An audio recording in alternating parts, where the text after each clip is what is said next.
మహబూబ్ నగర్ జిల్లా దేవిటిపల్లిలో సీఎం రేవంత్ రెడ్డి పర్యటిస్తున్నారు. ప్రస్తుతం మాట్లాడుతున్నారు. లైవ్ లో చూద్దాం. వేగంగా కాలుష్యం విస్తరిస్తుంది. వేగంగా వాతావరణంలో మార్పులు వస్తున్నాయి. ఈరోజు మనం చూస్తున్నాం ఎలినో వల్ల వర్షాలు రావడం లేదు. వర్షాకాలంలో సీజన్ మొదలైన వర్షాలు కురవకపోవడం వల్ల రైతాంగం ఇబ్బందిని ఎదుర్కొంటుంది.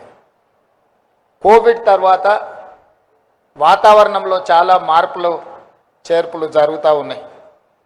ఇలాంటి పరిస్థితుల్లో కాలుష్యాన్ని తగ్గించుకొని కాలుష్యం లేని ప్రాంతాలుగా, కాలుష్యం లేని దేశంగా ఈ దేశాన్ని తీర్చిదిద్దాలి అంటే వెహికల్ పొల్యూషన్ని మొట్టమొదట మనం నియంత్రించాలి.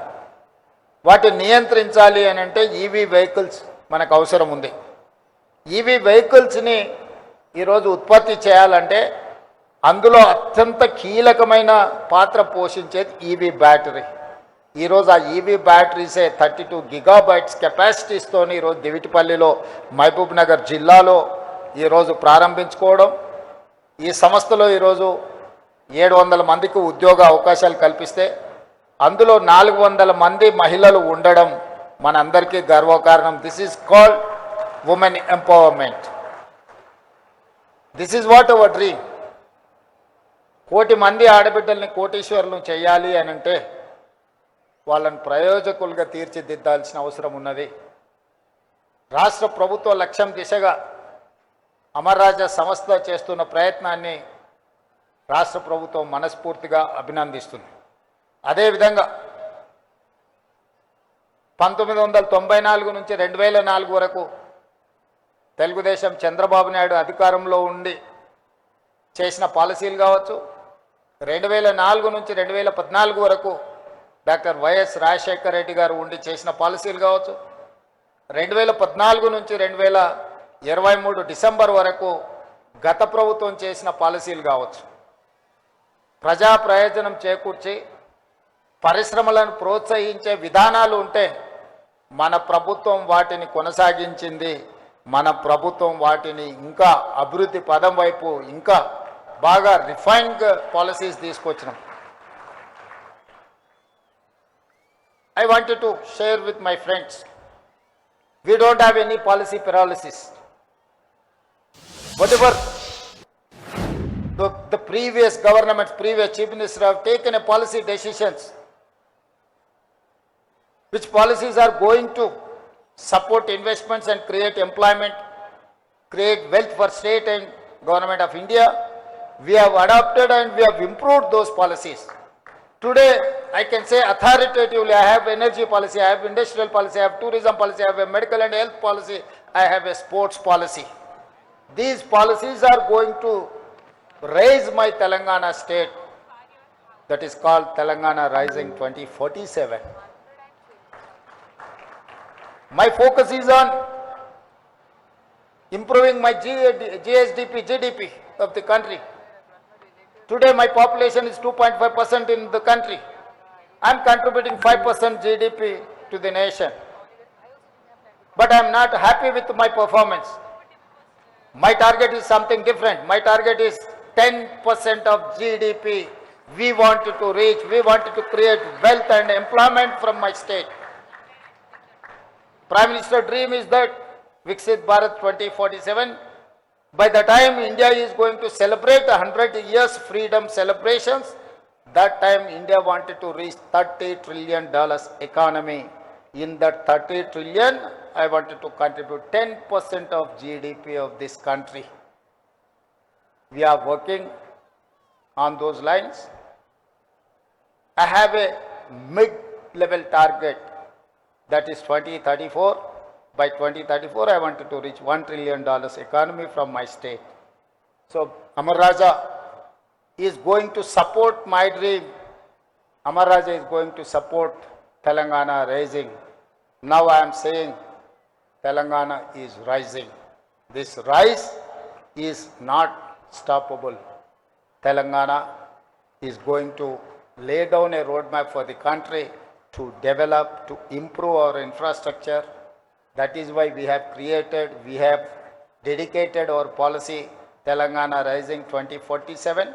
Outer Ring Road inside 2073 kilometers లో మనము CURE core urban region economy ఆ ఏరియా సర్వీస్ సెక్టర్గా, outer ring road outside regional ring road inside 10,000 square kilometers PURE peri urban region ఎకానమీగా ఈ 10,000 స్క్వేర్ కిలోమీటర్స్లో మ్యానుఫ్యాక్చరింగ్ జోన్స్ మనం చైనాతో, జపాన్, జర్మనీ, సౌత్ కొరియాతో పోటీ పడాలి అంటే పరిశ్రమలను పెట్టాలి. పరిశ్రమలను పెట్టాలి అంటే మౌలిక వసతులు ఉండాలి. మౌలిక వసతులు ఉండాలి అంటే మనకు ఒక స్పష్టమైన పారదర్శకమైన పరిపాలన విధానం ఉండాలి.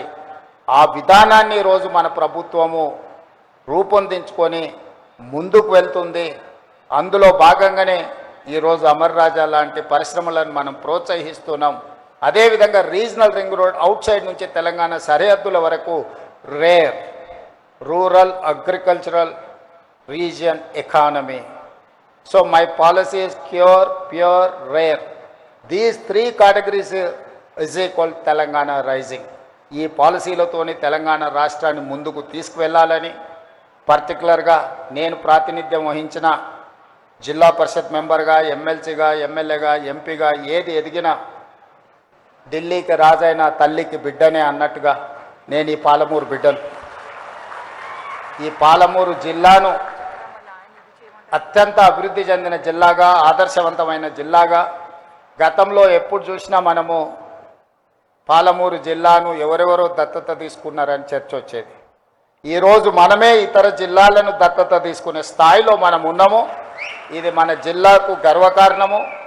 అందుకే ఈ జిల్లాను మొదటి ప్రాధాన్యత కింద education, irrigation and industrial policies, these 3 are my top priorities. ఎడ్యుకేషన్లో భాగంగా IIITని ఈరోజు ఇక్కడికి తీసుకురాగలిగినాం, ఇంజనీరింగ్ కాలేజీలను తీసుకురాగలిగినాం, యంగ్ ఇండియా ఇంటిగ్రేటెడ్ రెసిడెన్షియల్ స్కూల్స్ని తీసుకురాగలిగినాం, ప్రతి కాన్స్టిట్యున్సీకి అడ్వాన్స్ టెక్నాలజీ సెంటర్స్ని తీసుకురాగలిగినాం. ప్రపంచంలో వేగంగా మారుతున్న పరిణామాలతోనే ఐటీ ఉద్యోగాలు, వైట్ కాలర్ జాబ్స్పై లక్షలాది మంది నిరుద్యోగులకు మారుతుంటే ఈరోజు బ్లూ కాలర్ జాబ్లను క్రియేట్ చేయడానికి మన ప్రభుత్వం పనిచేస్తుంది. ఆ బ్లూ కాలర్ జాబ్లను క్రియేట్ చేయాలంటే ఏటీసీలు, స్కిల్ యూనివర్సిటీలు, పాలిటెక్నిక్ కాలేజీలు, ఇందులో విద్యార్థులు చదువుకోవడానికి అవసరమైన మౌలిక వసతులను ఏర్పాటు చేయాలి. అదేవిధంగా ఇరిగేషన్లో రాణించాలి అనంటే కల్వకుర్తి, భీమా, నెట్టంపాడు, కోయిల్సాగర్, పాలమూరు, రంగారెడ్డి, అదేవిధంగా ఈరోజు ఆర్డిఎస్ ప్రాజెక్టులను పూర్తి చేసుకోవడానికి, సమస్యల్ని పరిష్కరించుకోవడానికి పక్క రాష్ట్రంతో కూడా చర్చలు చేస్తున్నాం. తొందరలోనే ఈ జిల్లా రైతాంగానికి శుభవార్త వినిపించబోతున్నాం. పాలమూరు, రంగారెడ్డి ఎత్తిపోతలకు సంబంధించి 90 టీఎంసీల నీటి కేటాయింపులకు సంబంధించి కేంద్ర ప్రభుత్వాన్ని, ఆంధ్రప్రదేశ్ ప్రభుత్వాన్ని ఒప్పించి అనుమతులు సాధించే దిశగా మనం ముందుకు వెళ్తున్నాం. డిండి ప్రాజెక్టుకు సంబంధించిన 30 టీఎంసీల నీటి కేటాయింపులకు సంబంధించి కూడా సంప్రదింపులు జరుగుతున్నాయి. తొందరలోనే కృష్ణానది పరివాహక ప్రాంతంలో నిర్మాణ దశలో ఉన్న డిండి ప్రాజెక్టు, పాలమూరు, రంగారెడ్డి ఎత్తిపోతల ప్రాజెక్టులకు సంపూర్ణమైన అనుమతులు తీసుకొచ్చి ఈ జిల్లాను సస్యశ్యామలం చేసే బాధ్యత తీసుకొని, అదేవిధంగా పరిశ్రమలకు కూడా అనుకూలమైన వాతావరణాన్ని సృష్టించి పరిశ్రమలను, పెట్టుబడులను ఆహ్వానించి మన జిల్లా నిరుద్యోగ యువతకు ఉద్యోగ ఉపాధి అవకాశాలు కల్పిస్తాం. నేను జై గల్లా గారిని ఏ విధంగా అయితే మీ జిల్లాలో మొదటి తరం మీ దగ్గర కార్మికులుగా అంటే డ్రైవర్లో లేకపోతే ఆఫీస్ సబ్సర్వెంట్ స్టాఫ్ కింద ఉన్న వాళ్ళ పిల్లలు ఈరోజు ఇంజనీర్లుగా మారినరు. ఆనాడు ఇంజనీర్లుగా మీ సంస్థల్లో పనిచేసిన వాళ్ళ పిల్లలు ఈరోజు విదేశాలలో రాణిస్తున్నారు. అదేవిధంగా ఈ పాలమూరు జిల్లాలో చాలామంది రైతులు మీకు భూములు ఇచ్చిండ్రు. ఈ ప్రాంత పేదలు వాళ్ళ పిల్లల్ని చదివించుకుంటున్నారు. వీలైనంత మేరకు అత్యధిక ఉద్యోగాలు ఈ ప్రాంత యువకులకు ఇవ్వండి. ఈ జిల్లా ప్రజలది కష్టపడే స్వభావం, చిన్న సహాయం చేసిన జీవితకాలం గుర్తుపెట్టుకునే మనస్తత్వం. తప్పకుండా ఈ జిల్లా మీ పరిశ్రమ అభివృద్ధికి సంపూర్ణంగా సహకరిస్తుంది.